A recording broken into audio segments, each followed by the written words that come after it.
A mulher de vestido verde, perto do bar, falou mais alto. Ela cuidou do caso Yashima. Saiu na TV. Outras pessoas começaram a murmurar. Alguns pegaram os celulares escondidos debaixo das toalhas. Começaram a procurar meu nome no Google. Um homem ajustou a gravata. Uma mulher ficou sem jeito, porque tinha rido de mim minutos antes. E Camille? Ela não tinha mais a mesma expressão. Não estava mais confiante. Nem brava. Só surpresa e sem saída.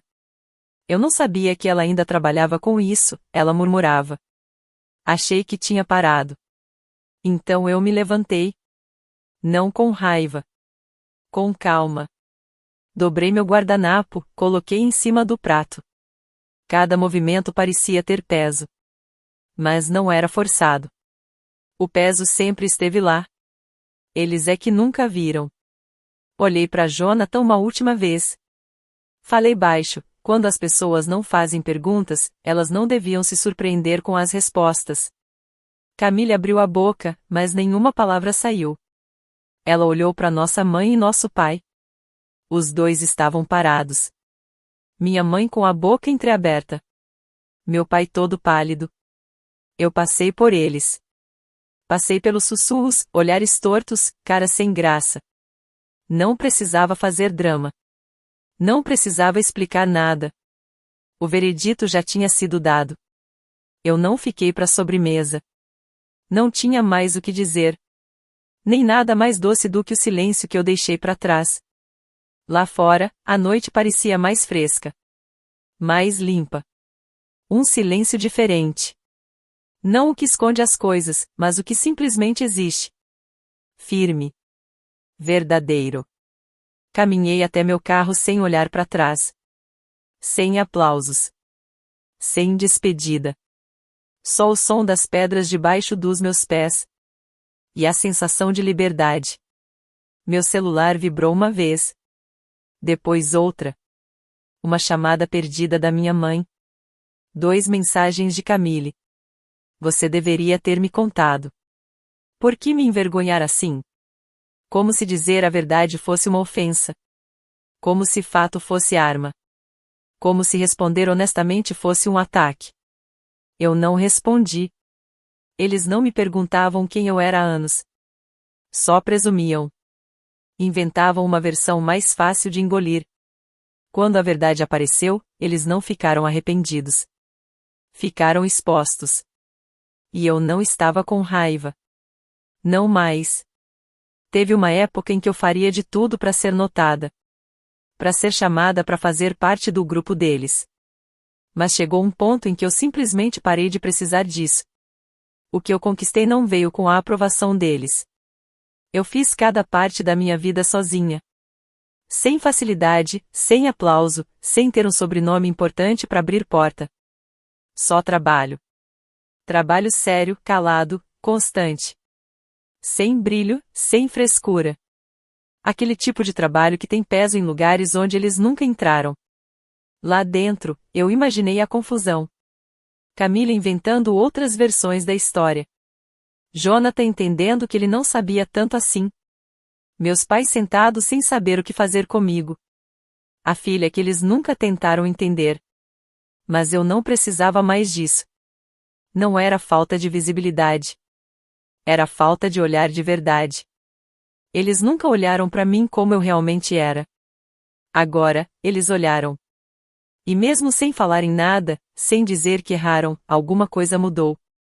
Não foi porque eu mandei. Foi porque a verdade tem um jeito de mexer no AR. Eu nunca quis ser o centro das atenções. Nunca quis holofote. Só quis meu lugar. No banco. No mundo. Um lugar de onde eu finalmente pudesse ser vista. Em silêncio. Mas de verdade. Olha só quem apareceu, ela disse, com voz boa demais para ser verdade. Achei que você não inteligência artificial vir. Festa não é muito a sua cara. Geralmente não é, respondi, com um sorriso igual ao dela. Ela apontou pro meu vestido. Preto? Escolha ousada para um noivado. Não expliquei que preto era a cor que eu usava quando queria ser levada a sério. Eu sabia que ela não inteligência artificial entender. Alguém tinha que equilibrar as cores, eu disse. Ela piscou, sem saber se eu estava brincando ou não. Então ela se aproximou e falou baixo, só tenta não deixar tudo estranho, ok? A família do Jonathan liga muito pra aparência e faz muitas perguntas. Encariei ela firme. Então talvez eles recebam respostas de verdade. Ela riu alto, como se eu tivesse contado uma piada. Clarice clássica, sempre intensa. Ela se afastou rindo, já agarrada a uma amiga de salto alto. Eu só soltei o AR devagar e bebi mais um gole. Lá estava de novo essa palavra, intensa. A vida toda me chamaram de demais, quando na verdade eu só tentava ser o suficiente. Mais tarde, Jonathan veio até mim durante o jantar. Eu estava sentada sozinha, comendo um pouco de pato frio. Ele parecia um político, alto, simpático, todo certinho. O tipo que dá aperto de mão com duas mãos e treina empatia no espelho. Clarice, certo? A irmã da Camille? Ele perguntou. Eu assenti. Sou eu. Ele sorriu, mas não chegou aos olhos. Ela não fala muito de você. Não sabia se vocês são próximas. Inclinei a cabeça. Somos irmãs. Ele riu sem graça. Faça alguma coisa, parente. Olhei firme para ele. Algo assim? Ele pareceu curioso por um segundo, mas logo deixou pra lá. Não perguntou mais nada. Camille provavelmente inventou alguma história fácil sobre mim. Talvez disse que eu trabalho com papelada. Qualquer coisa, menos a verdade. E tudo bem. Tem verdades que só devem ser ditas na hora certa. A janta terminou, e começaram os discursos. Os amigos de Camille falaram um por um. Brindes, risadas, histórias de infância. Todo mundo rindo, ela no centro, como sempre. Ela absorvia a atenção como se fosse sol. A risada dela enchia a sala. Parecia uma celebridade. Eu fiquei sentada no fundo, escondida atrás de um arranjo de orquídeas. Eu não estava lá para aparecer. Eles me ignoraram, e isso foi fácil. Eu era uma mulher de preto num canto, numa festa feita para champanhe e fotos com filtro. Algumas pessoas sorriram para mim por educação, mas ninguém perguntou quem eu era. Nem os parentes de Jonathan. Camille apresentava a todo mundo como se fosse íntima. Um teatro. Ouvi alguém perguntar para Jonathan se Camille tinha irmãos. Ele deu de ombros. Tem sim, mas não são próximas. Eu nem pisquei. Essa sempre foi a versão deles. Eu era a distante. A fria. A séria demais. Não importa que Camille nem me liga no meu aniversário há 5 anos. Nem que eu cruzei o estado para estar na cirurgia da nossa mãe e ela pediu para eu esperar fora para ter privacidade. Deixei eles falarem. Eu já sabia a diferença entre verdade e história inventada. Então Camille levantou. Bateu com o garfo na taça. Todo mundo olhou. O vestido de lantejoulas dela brilhava debaixo do lustre. Ela falou como se estivesse num palco. Obrigada por estarem aqui hoje, disse ela, toda radiante. Me sinto muito sortuda. A plateia sorriu. Alguns já estavam filmando. Ela continuou, sei que parece difícil de acreditar, mas eu nem sempre fui equilibrada. Risos. Quando eu era pequena, era rebelde. Minha irmã, Clarice, era o contrário. Toda correta, toda regrada. Ela fez uma pausa. Logo depois veio a piada. Uma vez ela fez uma reclamação formal porque eu peguei o casaco dela sem pedir. Eu tinha 13 anos. Todo mundo rindo. Eu fiquei parada, sem reagir. Ela sempre foi assim, disse Camille, fazendo um gesto com a mão. Julgadora. Rigorosa. Ela então olhou direto para mim. Mas eu estou feliz que ela veio hoje. Ela não curte muito reuniões familiares. Nem sorrir, na verdade. Ela manteve o olhar por um instante e depois piscou. Meu garfo parou devagar ao lado do prato. Jonathan a cutucou, seja legal. Ele olhou para mim, sorrindo como se fosse só uma brincadeira. Mas falando sério, ele disse: a gente teve sorte dela aparecer. Camille falou que você trabalha de casa. Com documentos do condado? Inclinei a cabeça. Não falei nada. Ou talvez administração, ele completou. Parece trabalho importante com muita papelada. Pronto. O insulto. Nem foi cruel. Foi pior. Foi pequeno, condescendente. Aquela coisa que te apaga sem te machucar. Camille sorriu como um gato. Ela gostava de pensar que a inteligência artificial engolir aquilo calada, como sempre. Limpei a borda do meu copo e olhei para Jonathan. Desculpa, falei calma. Onde você ouviu isso? Ele piscou. Camille disse que você trabalha no governo. Em escritório. Eu não respondi logo. Deixei o silêncio aumentar. Deixei eles sentirem a dúvida. Não, eu disse. Isso não está certo. Camille riu sem graça. Inteligência artificial, vamos lá, não seja dramática. Ela tem razão, eu disse, ainda olhando para ele. Eu não trabalho com administração. Pausa. Eu sou juíza.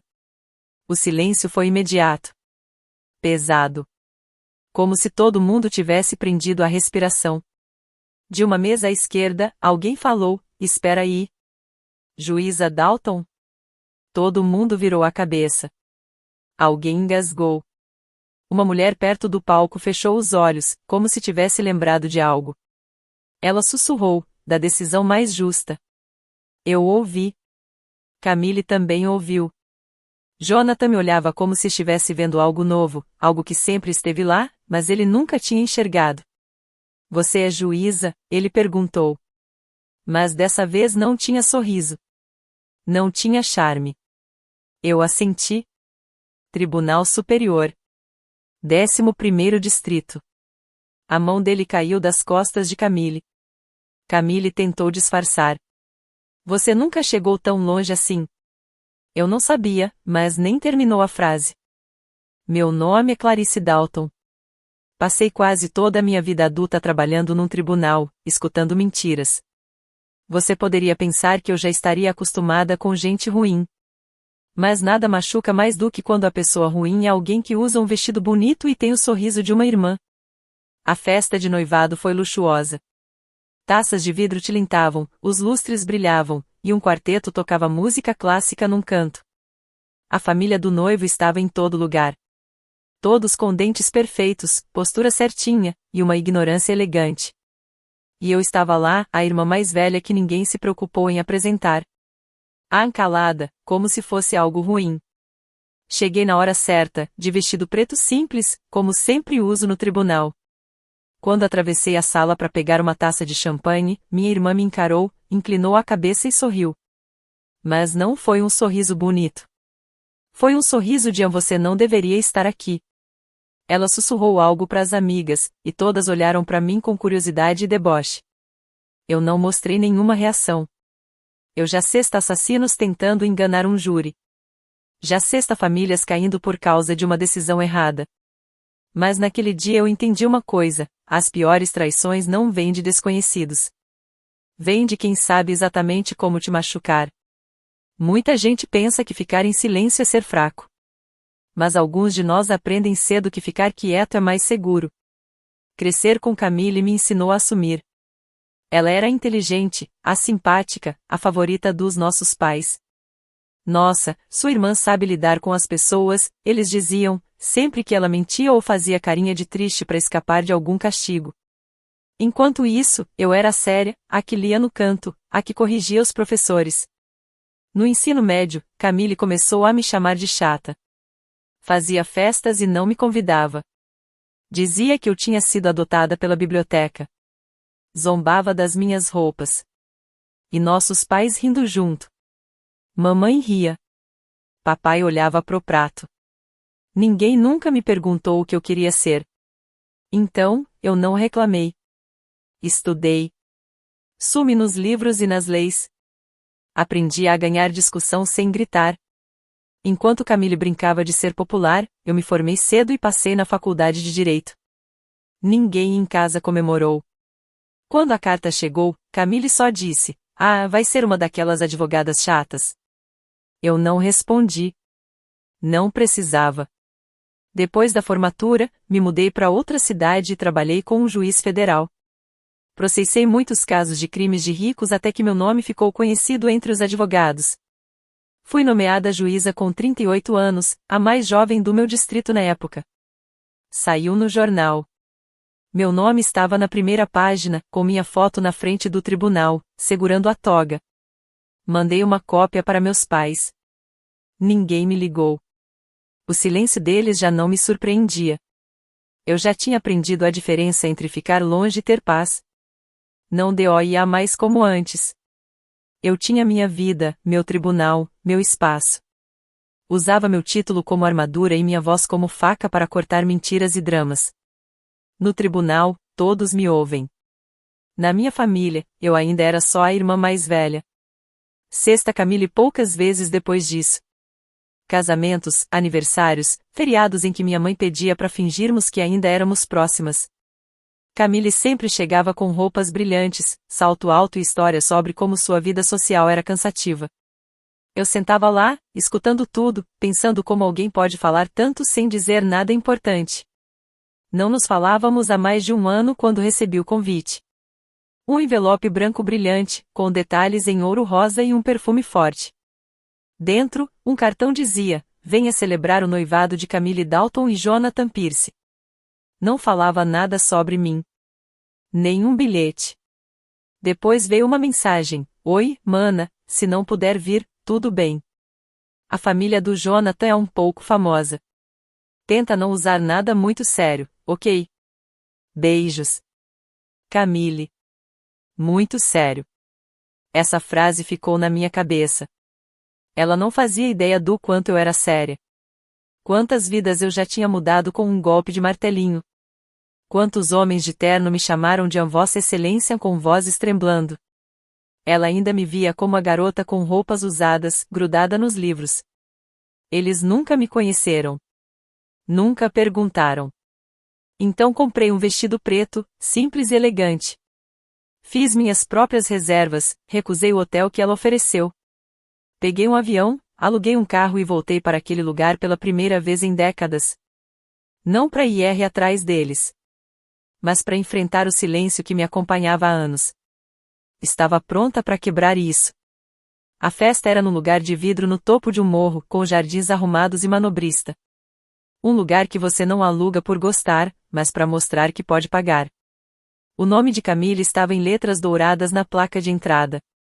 O de Jonathan, menor. Isso já dizia tudo sobre os dois. Cheguei 5 minutos antes, como sempre. Sexta, os convidados chegando, rindo, abraçando, ajustando roupas caras. Vestidos que ainda estavam amassados do saco de loja. Camille sempre foi obcecada por parecer rica, mesmo quando não era. Imaginei que ela tinha contado uma história bonita para a família de Jonathan, que ela era uma socialite e eu uma irmã rigorosa e chata. Então entrei. Ninguém anunciou nada. Uma recepcionista me entregou uma taça e disse bem-vinda com um sorriso frio. Ela não fazia ideia de quem eu era. Perfeito. Lá dentro, muita gente, sorrisos falsos, sapatos brilhando.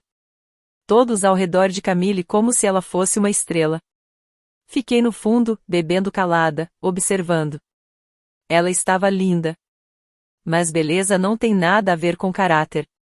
Sexta, nossos pais do outro lado. Meu pai, de cabelo mais branco, com a mesma cara de sempre, presente, mas distante. Minha mãe usava um vestido jovem demais para ela e um colar que eu tinha dado anos atrás. Ela nunca agradeceu. Me olhou como se eu fosse uma conhecida que ela não lembrava. Nenhum oi. Achei um lugar escondido, perto de uma mesa com flores altas. Assim estava bom. Eles não queriam me ver, e eu não queria ser vista como eles me viam. Então Camille me achou. Ela estava fazendo cena. Beijos no ar, risadas falsas. Quando me viu, o olhar dela mudou um pouco.